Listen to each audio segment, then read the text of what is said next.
Hey everyone, my name is Carly and I just want to start this video off by letting you all know that I identify as asexual on the asexual spectrum. So with that said, let's talk about Love by Claire Kahn. See what I did there? Because of the book. So I just wanted to do that preface because this book, guys, let me tell you. So this book is about our main character named Alice, who identifies as not only as asexual, but also biromantic. And so this book starts off with her girlfriend breaking up with her. So Alice just kind of assumes that her summer is going to be spent working at her job, which is at a library, and just trying to get over this breakup and nothing too exciting.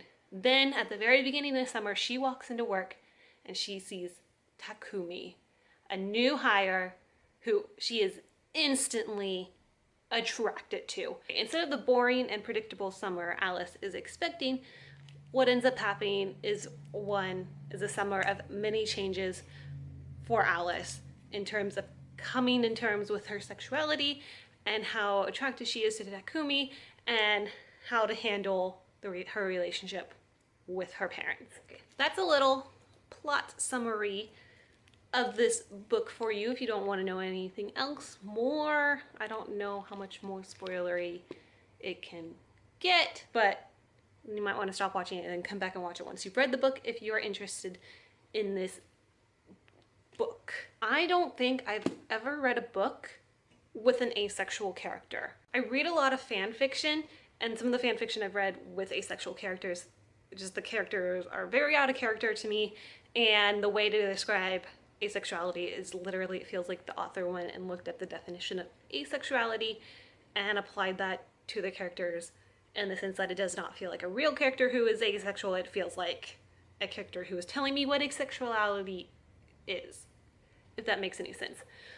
So when I went to the library looking for some books to read, one of the books on my Goodreads list, because I couldn't think of books I wanted to read, this book was one of the first ones, and I was like, oh, I don't think my library will actually have this.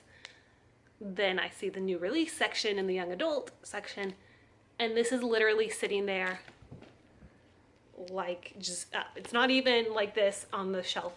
It is straight up like this, and I was like, I guess the universe is telling me I need to read this book. So I got it. Was kind of hesitant to start it, but I literally started it that night and finished it the next day. I read it so quickly. From the moment I started reading this to the very end, there were so many moments I could relate to, not just on the asexuality part of it, but just on the life part of it. And some of those life parts I have written down in my notes is that I've not so legally agreed to sublet, which is something that does happen to Alice in this book. I've dealt with my parents trying to get me to go to college for something that I wasn't quite sure that I necessarily was going to be happy going to college for, and trying to deal with what would make me happy, but also get my parents off my back, which is a pretty big thing in this book for Alice. One thing that I did really want to talk about was the whole asexuality part of this book. There's so many good things. I know this won't represent quite everybody. I did read a Goodreads review of someone who also said that they identified as asexual and they didn't feel quite as represented in this book. But for me, I felt so like, yeah, I kept reading this going, that's me, I've done that, I felt like that. And that's in terms of like being afraid to come out because you aren't sure, because you don't want that to become your whole thing, and like trying to explain it to everybody and wondering if they actually believe you or not, which is something Alice deals with in the book. Like she starts going to therapy for that. Well, it's she starts going to therapy because she's doubting her asexuality because of how strong her reaction to Takumi was.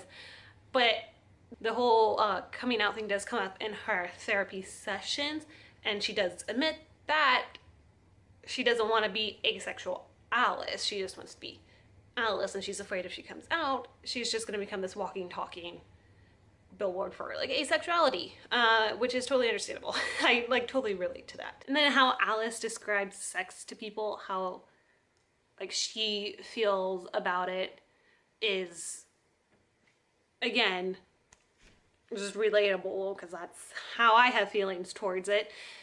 And the way people have reacted, like her girlfriend who broke up with her at the beginning saying that she finds it, her girlfriend was Margot, and Margot says she finds it weird or unnatural that Alice doesn't want or like to have sex.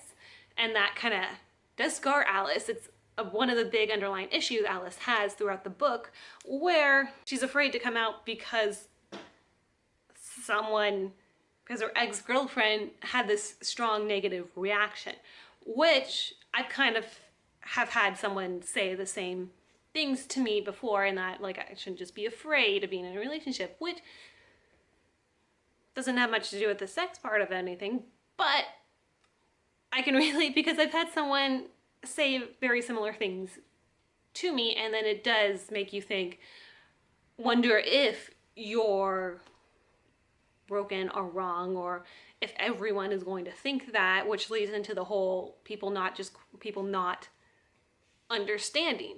So in so many aspects through this book, I could relate. I felt very validated through this book, and I've never read anything like it where I read something, and even though this book is about a black bi-romantic asexual character, and I'm sitting here as a white asexual person, I never felt like I've ever seen myself represented in a book. And in this book, I felt so represented. It's ridiculous. Alice likes Tumblr and all that stuff, and that's where she feels the most represented and valid, which is so true for me too. And it was, like I keep saying, I literally from the start to finish to this book was like, that's me, I've had that happen, that's me. It was insane, and I've never read anything like that before. And for that that reason alone is literally why I gave it 5 out of 5 stars. There's more. I love the book already, besides the whole asexuality aspect of it being so well done, in my opinion. Yeah, it was just incredible to me to be able to read something and be like, I relate to this. Then there are other things, like I really like the fact that she was a 19-year-old in college, and well, I'm not 19 anymore. Usually when coming to YA contemporaries, you're reading either about an 18-year-old just going into college or like a 16-year-old still in high school, and I still really like YA contemporaries, as I'm sure you've seen in previous videos, but it was kind of really refreshing and helped make it more relatable to me as to read about someone who is a little on the older side, who is in college, and I really enjoyed that. It was just a small minor detail, but it was a detail that I really liked, which helped me relate to Alice even more so. The whole poor parents trying to make her become a lawyer, totally relatable, because when I first started college right after high school, my mom was like, you should go for accounting because it'll be a great basic kind of thing. And I was like, I don't think that's where I want to go with my life. Joke's on me though, because I'm studying accounting right now, businessy kind of stuff right now. That's another story. But I could relate to that in that I tried so hard to fight what my parents wanted me to do, which I understand was them wanting me to have the best foundation for a solid life afterward as I get older, but it's hard to balance you want to please your parents, you want your parents to be proud of you, especially, I have a good relationship with mine, so I want them to be proud of me and to feel like no, they're not necessarily as proud of you as you want them to be, because you're not going after the way they want you to go. Something Alice deals with very strongly, and there she has a lot worse than I did. But again, it just helped make this whole story just so relatable. And then to add in the little Alice ends up staying the summer with her friends in their apartment where she's not so legally subletting. I've kind of done the same. Just saying, I don't recommend it. And just other little things, like as soon as she first sees Takumi, she's like instantly is lost for words, and Takumi's kind of like, do you like me? Do you hate me? You kind of keep staring at me. And she's just like, I put in my notes, being an untalkative idiot in front of a cute person, because that's very relatable.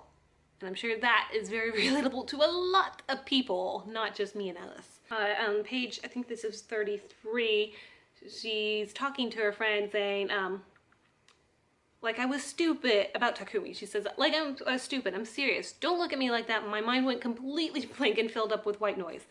And her friend replies, that sounds less like you were turned on, more like you thought he was exceptionally hot. He probably just exceeded the cutie code. Yeah. Relatable. One thing I really liked about the relationship between Alice and Takumi was how just open and friendly and cuddly they were with each other. Because technically, they don't get together till the very end of the book, because obviously this is a YA contemporary and that's what we're all leading up to. But throughout the entire book, they're like cuddling with each other, holding hands, just like they're really comfortable with each other, and they just grow this really strong bond where even though they're not together, they're not dating or anything, they laugh and play and have fun with each other, and they're able to do all these kind of relationship things. I don't know, it's just one of those little friendship moments aspect things that I really liked, that I really have, like, I really enjoyed reading about. I'm glad Claire Kahn can added that in there. I don't know, it's just one of those cutesy little things. There's a couple things that I will admit that kind of threw me off. One of the big conflicts in the book happened between Alice and her best friend Feeny, and so Alice, Feeny, and Feeny's boyfriend and Alice's other good friend Ryan go to a costume party, and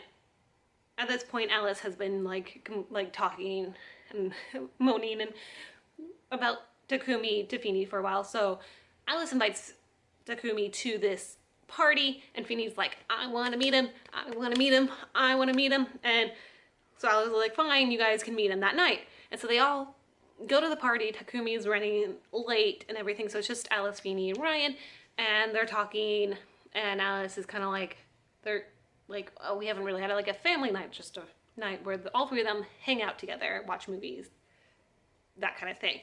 And so they all kind of agree that they're gonna make that night, they're gonna do the rest to like be together and like have a family night at this costume party where they get to meet Takumi, sort of thing. And then right after that, Alice is like, oh, I'm gonna go get another drink. Do you guys want any? They agree. Alice goes get drinks. When she goes back, Feeny and Ryan are gone, and she finds out from another person at the party that they went off to a bedroom to have sex. And then at that point, Alice then gets groped by a guy. Takumi has shown up at this point and gets the guy off her, and the two of them leave because Alice is kind of hurt that Feeny and Ryan went off to have sex without like letting her know beforehand. They just kind of left her, and so it causes a big conflict between her and Feeny, because Feeny is hurt that Alice ran away, like left the party, and it didn't get resolved in such a way that I would have liked or felt like something like that should have gone resolved, because it just kind of continued to feel like Feeny was invalidating Alice's feelings about that night, and that Feeny kept saying, I'm gonna apologize about having sex with my boyfriend, which, no, you don't need to apologize, be apologetic about wanting to have sex with your boyfriend. But I felt like Alice was kind of in the right to feel hurt about the fact that Feeny was like, I want to meet Takumi, we're gonna all hang out together, I'm not gonna leave you. And then what did Feeny and Ryan do? They leave Alice and go have sex. Like, what was Alice just supposed to wait around in that same area till when they were done having sex? It's a little hurtful in the fact that it just kind of got concluded with Feeny being like, I'm not going to be apologetic about wanting to have sex with my boyfriend, so stop being hurt about this. Didn't sit well with me. It was just one of those little things where I was like, no, you kind of ditched Alice to go have sex with your boyfriend, and Alice has every right to feel hurt about that. You don't have to be apologetic to want to have sex with your partner, but kind of ditching your friend during the night like they were having, I'm kind of more on Alice had every right to be unhappy about that. Another little thing that bugged me within the book was that there were so many like things that like her and Takumi did that were just mentioned on the side. Like one scene starts with Alice coming home and Beanie's like, where were you? And Alice is like, oh, I just went paragliding. And then it just suddenly brings up this fact that Alice apparently has a huge fear of heights and Takumi got her to go paragliding. And then I'm like, okay, how did that conversation go? What was that like? Like, what? Like, where did this come from? Towards the end, I mean, we've known this beforehand. You find out that Takumi likes taking pictures and keeping them in like photography albums to just reminisce on. And towards the end, Alice looks through one of the newer albums and it's a bunch of pictures of her and Takumi, and one of them is her in a hot air balloon, and suddenly she starts reminiscing about like this hot air balloon trip her and Takumi went on, and I'm like, when did that happen? Like, it had little things like that thrown around the few signs that where you're just so like, wait, what? Like, when? Why was this never brought up before? What? Like, this is so, what? I'm so confused. But those were really my only like issues with this book. I mean, it had so many good things about it to me that I absolutely, positively adored and loved about this book. And I mean, I think I mentioned this earlier in the video, but regardless, I gave this book a 5 out of 5 stars. I've never felt so represented. I've never related so much to a character and their situations before. And I loved it. I would highly recommend it. But at the same time, it is very much a YA contemporary. It's very much a contemporary book. And so if you're not as much into contemporaries, maybe this might not be for you. But I still like highly, highly, highly recommend it. And if you're anything interested in books or whatever, I mean, this is a book about an asexual biromantic girl. And it was done so well, in my opinion. So well. It's a new release, so let me know if you've read it. Like, I want to know everyone else's thoughts. Because like I also mentioned earlier in the video, I did see a Goodreads review where a person DNF'd this and they said they were asexual, but I think they had issues with the writing and that they personally did not feel quite represented in this book. But that was not the case for me. Thank you guys so much for watching. I hope you guys enjoyed. And I hope you guys have a wonderful rest of your day. I will see you guys again with another video soon. Bye. No, no, no.